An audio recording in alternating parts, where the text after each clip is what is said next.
right now, we are very, very close to the start of the college gymnastics season, man. I'm pumped. I'm pumped. There's a lot of storylines, Todd. There's a lot of storylines. Boom, boom. Let's go. The preseason coaches poll came out, right? Yes, the coaches poll. All the coaches vote on it. The coaches poll, and it was pretty predictable. Yep. But before the end of the show, before this segment talk, I'm gonna let you know my preseason pick to win it all. And my answer, all right, let's. May surprise you. Okay. Yeah, well, you're just gonna be a contrarian. That's it. But keep it going. I'll let you go through it. I'm not gonna be a contrarian. Okay. Okay. All right. So I will hear this rationale when we get there. Let's go through the process. Let's do what you want. This is Midnight's top 10. All right. Well, no. First, you have to give them the actual preseason rankings. All right. Don't go through, who. We'll go. These people may not know this. Stanford, obviously, they just won 4 in a row, right? Yeah, they're at number 1. They're number 1. Go through it. Then we have number 2, we have Michigan. Number 3, we have Illinois. Number 4, Oklahoma. Number 5, Nebraska. Right. Wow. I know. Number 6, Penn State. Number 7, Ohio State. Ohio State's going to be hosting NCAAs this season, so that should be interesting in Columbus. Nebraska is number 8. Number 9, Air Force. Number 10, Cal Berkeley. Number 11, Army. Number 12, Springfield College. Number 13, William & Mary. Number 14, Greenville. And number 15, Simpson. And these last two, those are kind of expansion teams. Those are new college programs, which is great to see. That's a whole other story about the adding of college programs. So, kudos to that. Topic for another day. So that's the preseason poll, Top. What are your thoughts on that poll? Does anything jump out at you? The biggest thing that jumps out is Oklahoma for me not being in the top 3. I don't know the last time in the preseason they ever been in the top 3. It's probably 25 years almost? 20? It's been a long time. Preseason not being in the top 3, that's the thing that jumps out the most to me. And that's interesting. I know they what place did they actually last year was the first year they didn't get in the top 3, wasn't it? They got 4th last year. They finished 4th, but they were ranked essentially 2nd the whole year. All year. Yeah. All year they were ranked 2nd. Yeah. That's going to light some fire in them. I know that for sure. Oh my goodness. Well, I'll put it this way. All right. I'll put it this way. All right. I'll put it this way about the fire that it lit in Oklahoma. And it could be a mess up, right? I'm just saying it could be a mess up.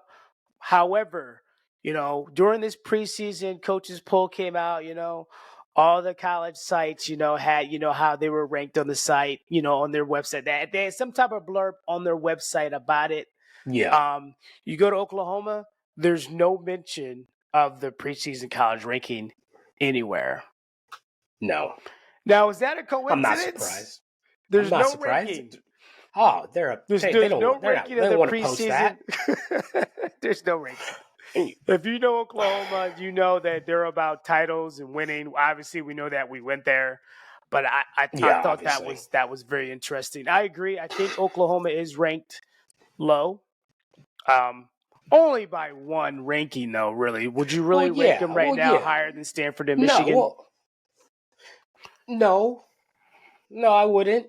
But I wouldn't feel confident to say that, maybe people really feel like, the time at Oklahoma and being that team that is always consistent and will place in the top 3 is over. But I'm going to want a little bit more long-term evidence to suggest that before I will ever get them outside the top 3 in the preseason ranking. You know what I mean? Like, this is preseason ranking. Like, I'm just, I'll put it this way. What really hurt Oklahoma towards the end of last year, I think the whole season, is that if Oklahoma can just get stronger on rings, a little bit more difficulty on vault, I think that's what hurt them last year. Totally. The other things they were ranked in the top 3 was pretty good the whole season, but really, rings killed them. Rings killed them. Really killed them. really killed him. Yeah. Killed him. So if we can get, they Oklahoma didn't have get a little anyone in the stronger top 10, there. did they? They didn't have anyone in the top 10, right? No. Score-wise? No. Range was rough. Yeah. Sooner Nation, we got to get stronger there. Boom. But here's my thing, Top. And it's probably not going to, no one has to trump the Hornets or whatever, the trumpets, blow the trumpets. But right now, my preseason pick is Michigan. And let me tell you why. I want to hear this. Okay. Let's go through this. Let's go through this. First of all, let's start with leadership, okay? Coach Shao, who coached us in Houston, coached us at Oklahoma. He's the head coach for Michigan. This is his second year in the helm, so I think. First full season. First full season for him as the head coach. Kirk kind of kicked it like almost right before season, didn't he? Yeah. So he essentially kind of had that intern position. But I had a really good conversation with Shao and Antwerp for World Championships. He's ready. I feel like this is that first year was a transition year for him, and I think now he's fully implementing his training plan and what he wants to do. And Shao's a phenomenal coach. So that's number one. That's number 1 point. The reason why I feel like Michigan is going to overtake Stanford to win this year. Number 2, okay, and this is a really interesting stat. This is the first time since 2007 that a college program has 2 NCAA all-around champions on the same team.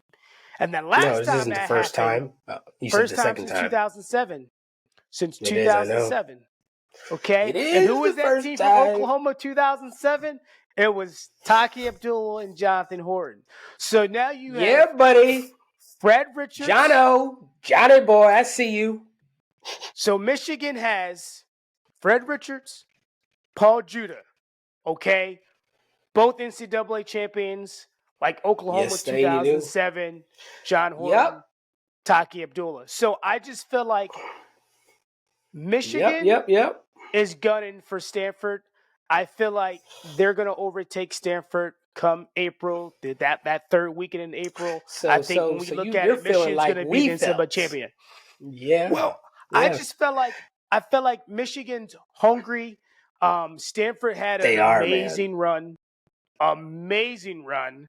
They're on an amazing run. They're not had. They are still on it. Yeah, no, they're still on it. They're still on it. Don't get me wrong. Don't get me wrong. Stanford's got some. At the top. Stanford's got some dogs too, man. They got Asher, plenty of dogs. They got Coy. They got a bunch of guys. They got Taylor. Walker. They got Taylor. So they have a bunch of guys, but I feel a bunch of dudes. They got some dudes on their team. Michigan's been dominating the Big Ten for the last 6 to 7 years. They've won the Big Ten championships 4 years in a row. They have that championship mentality. They have 2 great all-arounders that's going to just – come on. If those guys are doing 12 routines, you don't really need that much more, and then they have a lot of returnees. They have, I think, 80% of their team coming back from last year. So I think Michigan has what it takes to overtake Stanford. You know what? I do think it'll be more competitive than years past. I will 100% say that. Which makes NCAA's way more exciting because the last couple years, the last 2 years, it's been hard for Stanford to even get pushed. You know what I mean? Correct. So much so that the regular season was like, this is the regular season. We can do what we want. Yeah, because Oklahoma was ranked number 1 throughout the season last year because, they were putting up great scores. Yep, but everyone knew Stanford wasn't putting out their best team. Everyone knew that. Yeah. Everyone was like, well, come on. Stanford's not – they're not throwing out everybody. They're not throwing the haymakers. No, they're not. They're not. And I'm not going to lie. As an OU coach during like that long streak, I'm not mad at him because you know what? They could have easily gone for trying to have like the longest gymnastics winning streak ever because they have a team that could do it. But they didn't really go for it. And they're not like now that ability to go for that streak is like almost impossible. Like it's going to be very hard. Like I don't know, what did OU wind up going? 127 straight. 162. Was it that many? It was that many, man. It was that many. No. I had 162 in my head. I mean, I remember.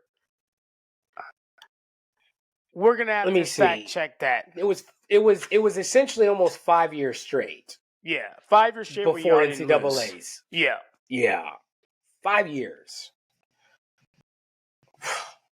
Yeah, so when Stanford really didn't go for it, I was like, you guys could go for it, but that streak will probably never be beaten. So yeah, I am happy that I was a part of it. So I'm a little like, yeah. And what was the likelihood? That's hard to do. Yeah, it's hard. That was hard to do. And on top of it, I feel that I really do like the way Tom coaches his team, especially the guys that have that national team and world team aspirations. Yeah. He does a really good job of saving them throughout the competition. Yeah. I mean, throughout the season, right? They're fresh. They're fresh when it comes to their elite season, not the NCAA season. Yeah. So, yeah, I will commend him for that. Yes. It's like he's looking out for both. He's looking out for his team and the individual athlete because he has both jobs. You know what I mean? Absolutely. So, and you can say it worked. Because he still found a way to win these consecutive championships. Well, and he's put guys in the world and Olympic team. Yeah. Yeah, no, it works. It works well. It works. And obviously he has amazing talent and he can choose to do that as well. You know what I mean? But, I'm still going to give Mark kudos and his guys kudos through all those years because, they were some dogs. They got themselves up every weekend and put their body out there to keep winning and never wanting to lose. So that's, I can say, as a competitor, that is admirable. Like, in the moment, being a part of those teams, that was like, whatever the team is out there, obviously those teams are super loaded as well. But, every single weekend, it was like, they could have gave away quite a few competitions. But they went in there and, put their foot down and won those competitions 5 years straight. So when you look at that, so 5 years straight, so that was 4 in a row for Oklahoma, right? 4 in a row, then lost an NCAA team finals. Senior year, they were going for their 5th. So essentially, Stanford is having the same type of run. When you look at it, yes. What run do you feel is more dominant? The Oklahoma 4 in a row or the Stanford 4 in a row? You know what I'm going to say. No, I don't know what you're going to say. That's what I'm asking you. It's going to be. How do you not say it's Oklahoma? If they're on the same run, what is the true outlier? What's the difference? Oklahoma never lost. Yeah. Winning 4 in a row is impressive. There's that is amazing. It's impressive. It's amazing. It's amazing. I ain't scoffing it. It's a dynasty. Yeah, it's a dynasty. Can't scoff at that. But imagine saying you did 4 in a row, but you didn't lose at all. Yeah. You know what I mean? That's the difference. The difference is being like, we never lost during that time. They're like, we won 4 in a row. Like, there's and this. You know what I mean? And it's fine. There's nothing wrong with it. Like, Stanford, they can hold their head up. I mean, but they don't have that extra bit of sauce to their dynasty. There's nothing wrong with it. No, you know what I mean? It's 4 in a row. Yeah, 4 in a row. 4 in a row. They got 4 of them things. 4 in a row. They got 4. Going for 5. Yeah. You know what I mean? They're going for the longest streak ever. That's and then they're surpassed the greatest 5-year span ever because they were able to finish the 5. So, Did Nebraska never have 5? Or Nebraska did get 5. Nebraska. So they're trying to tie Nebraska for the longest streak ever. They're trying to tie Nebraska. I'm pretty sure that's No, I think that's the goal. I'm pretty sure Nebraska had 5 back in the day. So, so we'll see, but I will take you up on that Michigan thing. I will take you up. I think Michigan. I think this is the year Michigan does it. I think. Yeah, I'm excited. I'm excited to see what it looks like. You know what I mean? At a Big Ten school, you know what I mean? Big Ten, they always have a nice NCAA championships, so it'll be good.